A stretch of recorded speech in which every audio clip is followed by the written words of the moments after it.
ഒരു multiple പ്രൊഡക്ട്സിന്റെ business ചെയ്യുന്ന ഒരു ട്രേഡറെ സംബന്ധിച്ചിടത്തോളം അയാൾ മെയിൻലി സ്ട്രഗിൾ ചെയ്യുന്ന ഒരു പോയിന്റാണ് ക്രോസ് സെല്ലിംഗ് എങ്ങനെ കൂട്ടാം, അല്ലെങ്കിൽ പ്രൊഡക്റ്റ് പ്രോഫിറ്റബിലിറ്റി, മൾട്ടിപ്പിൾ ലൈനപ്സിലുള്ള പ്രൊഡക്റ്റ് പ്രോഫിറ്റബിലിറ്റി എങ്ങനെ കൂട്ടാം എന്നതാണ് മെയിനായിട്ട് എല്ലാവരും സ്ട്രഗിൾ ചെയ്യുന്ന ഒരു പോയിന്റ്.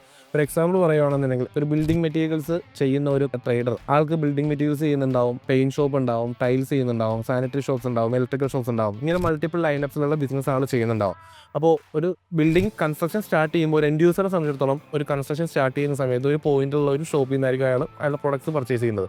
അപ്പോൾ ആ ഒരു ഡാറ്റ നമ്മൾ ക്യാപ്ചർ ചെയ്യുന്നുണ്ടെങ്കിൽ ഒരു CRM, അവിടെയാണ് CRM എന്നുള്ള പ്രൊഡക്റ്റിൻ്റെ ഒരു ബെനിഫിറ്റ്സ് ഉള്ളത്. അപ്പോൾ CRMൽ ഒരു പ്രൊഡക്റ്റ് ആ ഒരു വരുന്ന കസ്റ്റമറിൻ്റെ വാക്കിംഗ് കസ്റ്റമറിൻ്റെ ഡാറ്റ ക്യാപ്ചർ ചെയ്യുകയും ആ ഒരു കസ്റ്റമറിനെ ബേസ് ചെയ്ത് നമ്മളൊരു ഫോളോ അപ്പ് നമ്മൾ മുന്നോട്ട് നടത്തുകയാണെന്നുണ്ടെങ്കിൽ നമുക്ക് എന്തുകൊണ്ടും നമ്മുടെ ROI കൂട്ടാനും അതുപോലെ തന്നെ ROI പ്ലസ് നമ്മുടെ പ്രോഫിറ്റബിലിറ്റി കൂട്ടാനായിരിക്കും അത് നമ്മളെ സഹായിക്കുന്നത്. CRMൻ്റെ ഒരു ബെനിഫിറ്റ്സ് എവിടെയാണെന്ന് വെച്ച് കഴിഞ്ഞിട്ടുണ്ടെങ്കിൽ ഇനിഷ്യലി ഒരു കസ്റ്റമർ വരുന്നു, കസ്റ്റമർ ഷോറൂം വിസിറ്റ് ചെയ്യുന്നു, ആൾക്ക് വേണ്ട ഒരു ബിൽഡിംഗ് മെറ്റീരിയൽസ് പർച്ചേസ് ചെയ്യുന്നു.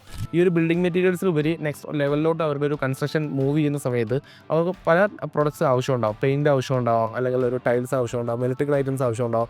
അപ്പോൾ നമുക്കൊരു CRM ഡാറ്റ നമ്മൾ ഫോളോ ചെയ്യുന്നുണ്ടെങ്കിൽ ആ CRM ഡാറ്റ വെച്ചിട്ട് നിങ്ങൾക്ക് നിങ്ങളുടെ ഒരു സെയിൽസ്മാൻ തന്നെ ആ ഒരു പർട്ടിക്കുലർ കസ്റ്റമറിനെ ഫോളോ ചെയ്യാം. ആളുടെ നെക്സ്റ്റ് ലെവൽ കൺസ്ട്രക്ഷൻ്റെയിലോട്ട് പോകുന്ന സമയത്ത് ഏതൊക്കെ ടൈപ്പ് ഓഫ് പ്രൊഡക്ട്സ് വേണമെന്നുള്ള രീതിയിൽ നമുക്ക് എന്ത് ചെയ്യാം, ഫോളോ ചെയ്യാനും പറ്റും. അത് ഒരു ടൈപ്പ് ഓഫ് ക്രോസ് സെല്ലിംഗ് ആണ് അവർ നടത്തുന്നത്. ഒരു ഇനിഷ്യൽ ലെവലിൽ ഒരു ബിൽഡിംഗ് മെറ്റീരിയൽ വാങ്ങുന്നു, ആ ഒരു ബിൽഡിംഗ് മെറ്റീരിയലിൽ നിന്ന് അടുത്ത നമ്മുടെ ലൈനപ്പിലോട്ടുള്ള പ്രൊഡക്ട്സ് എത്തുന്നു. അപ്പോൾ ആ ഒരു സെയിൽസ് സ്ട്രക്ചർ കൊണ്ട് തന്നെ നമ്മുടെ പ്രോഫിറ്റബിലിറ്റി കൂട്ടാനും പറ്റും.